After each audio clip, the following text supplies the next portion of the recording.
معزز ناظرین، یہ بات تو یقینی اور مسلم ہے اور ہم سب جانتے ہیں کہ قیامت کے قریب دجال کا ظہور ہوگا، دجال ظاہر ہوگا، اور یہ اتنا بڑا فتنہ ہے کہ ہر نبی علیہ الصلاۃ والسلام نے اپنی اپنی قوم کو اس فتنے سے ڈرایا ہے۔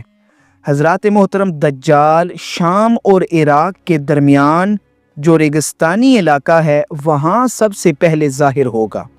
دجال ایک آنکھ سے کانا ہوگا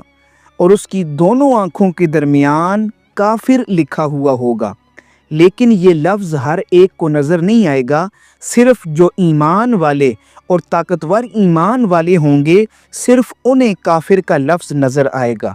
حضرات محترم، دجال کے ایک ہاتھ میں آگ ہوگی اور دوسرے ہاتھ میں پانی ہوگا، اور دجال کا جو لشکر ہے وہ یہودی ہوں گے، یعنی دجال کے لشکر میں سارے کے سارے یہودی پائے جائیں گے،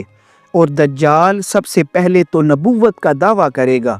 اور کہے گا کہ میں نبی ہوں، اور پھر جب لوگ اسے نبی مان لیں گے پھر وہ خدائی دعویٰ کرے گا اور کہے گا کہ میں خدا ہوں، پھر خدا ہونے کا دعویٰ کرے گا۔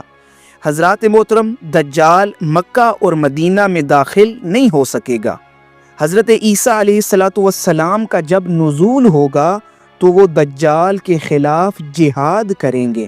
اور مقام لد کے پاس اسے قتل کر کے اس کا کام تمام کر دیں گے۔ حضرات محترم، یہ دجال